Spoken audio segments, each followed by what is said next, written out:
ইরানের সরকারি সংবাদ সংস্থা এবং সংবাদ সংস্থা রয়টার্সের মাধ্যমে প্রাথমিকভাবে জানা গিয়েছে যে পর্বতে ধাক্কা খেয়ে ভেঙে পড়ে ইরানের প্রেসিডেন্ট ইব্রাহিম রাইসির হেলিকপ্টার। সে সময় দুর্ঘটনাস্থলে ভারী বৃষ্টি এবং ঘন কুয়াশার কারণে দৃশ্যমানতা খুব কম ছিল বলেও জানা গিয়েছে। আপাতভাবে আকস্মিক দুর্ঘটনার জেরে রাইসির মৃত্যু হয়েছে বলে মনে করা হচ্ছে। তবে দেশটির নাম ইরান আর তার শত্রু দেশের নাম ইসরায়েল বলেই সন্দেহপ্রবণ যারা, তারা এই দুর্ঘটনা নিয়ে হরেক প্রশ্ন তুলছেন। আর এক্ষেত্রেও চর্চায় উঠে আসছে ইসরায়েলের গুপ্তচর সংস্থা মোসাদের নাম। তারাই কৌশলে রাইসিকে হত্যা করল কিনা উঠছে সেই প্রশ্ন। পড়শি রাষ্ট্র হলেও আজারবাইজানের সঙ্গে ইরানের সম্পর্ক বরাবরই খারাপ। তার একটি বড় কারণ আজারবাইজান ইসরায়েলের ঘনিষ্ঠতা, এমনকি দেশটির মোসাদকে সাহায্য করারও ইতিহাস রয়েছে। যদিও ষড়যন্ত্র তত্ত্বে যারা বিরোধী তাদেরও কিছু যুক্তি রয়েছে। সেগুলির একটি হলো ইসরায়েল বা মোসাদ অতীতে কখনো কোনো রাষ্ট্রপ্রধানের উপর সরাসরি হামলা চালায়নি, বরং চোরাগোপ্তা হামলা চালিয়ে শত্রু দেশের সামরিক পরিকাঠামো নষ্ট করা কিংবা অর্থনৈতিক স্বার্থকে নষ্ট করার অভিযোগ রয়েছে মোসাদের বিরুদ্ধে। তবে ব্যক্তিটির নাম রাইসি বলেই অনেকে এই অলিখিত নীতিতে বদলের সম্ভাবনা দেখছেন। 63 বছরের রাইসি ইরানের চরম রক্ষণশীল সর্বোচ্চ ধর্মীয় নেতা আয়াতুল্লাহ আলী খামিনির ঘনিষ্ঠ বলেই পরিচিত।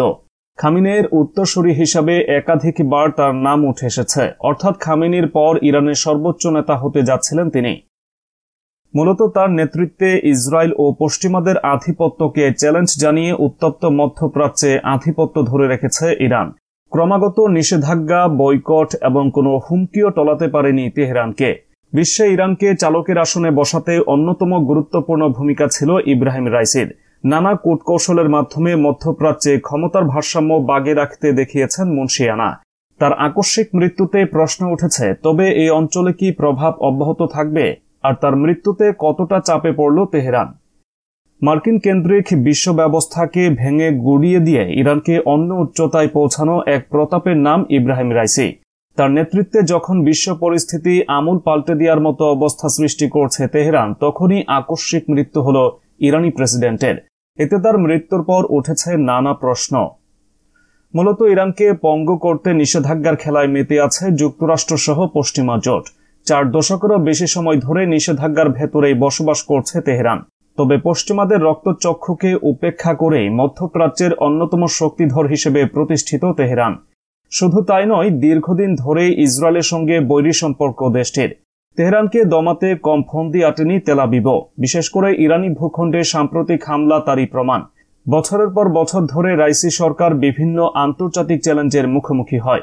তবে মুখোমুখি সংঘাত এড়িয়ে প্রতিবেশী দেশগুলোতে দাপট দেখিয়ে তা ভিন্ন কৌশলে মোকাবেলা করেন ইব্রাহিম রাইসি। 2021 সালে ইব্রাহিম রাইসি ক্ষমতায় আসার পর যুক্তরাষ্ট্রের নিষেধাজ্ঞা মোকাবেলায় প্রতিবেশীদের পাশাপাশি চীন ও রাশিয়ার সঙ্গে সম্পর্ক উন্নয়নে বিশেষভাবে মনোযোগ দিয়েছিলেন। ইরানের এই কূটকৌশলের চূড়ান্ত লক্ষ্য হচ্ছে মধ্যপ্রাচ্যে ক্ষমতার ভারসাম্য বা ব্যালেন্স অব পাওয়ার। ক্রমবর্ধমান প্রভাব মধ্যপ্রাচ্যে বৃহৎ শক্তির বাইরে আঞ্চলিক বলয় তৈরি করেছে ইরান।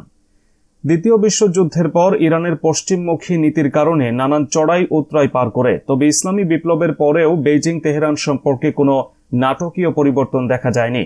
বৈশ্বিক মেরুকরণের অংশ হিসেবে এমন সখ্যতা করেন রাইসি। বিশেষ করে চলমান গাজা সংঘাতকে কেন্দ্র করে ফিলিস্তিনি স্বাধীনতাকামী সংগঠন হামাস, লেবাননের সশস্ত্র গোষ্ঠী হিজবুল্লাহ, ইয়েমেনের হুথি বিদ্রোহীরা ইরানের প্রত্যক্ষ ও পরোক্ষ সমর্থন দিয়ে চলেছে। একই সঙ্গে বিবেচনা করলে ইরান স্পষ্টতই মার্কিন যুক্তরাষ্ট্রকে নাস্তানাবুদ করতে বিরাট প্রভাব বলয় তৈরি করেছে। মধ্যপ্রাচ্যের ক্রান্তিকালে এসেও ইরানের চালকের আসনে বসার নেতৃত্ব মেলে রাইসির। মধ্যপ্রাচ্যে ইরানের প্রভাব ব্যাপক এবং বহুমুখী। বিশ্বের সামরিক শক্তিধর রাষ্ট্র হিসেবে রাশিয়া, চীনের পাশাপাশি উঠে এসেছে ভারত, উত্তর কোরিয়া ও ইরান।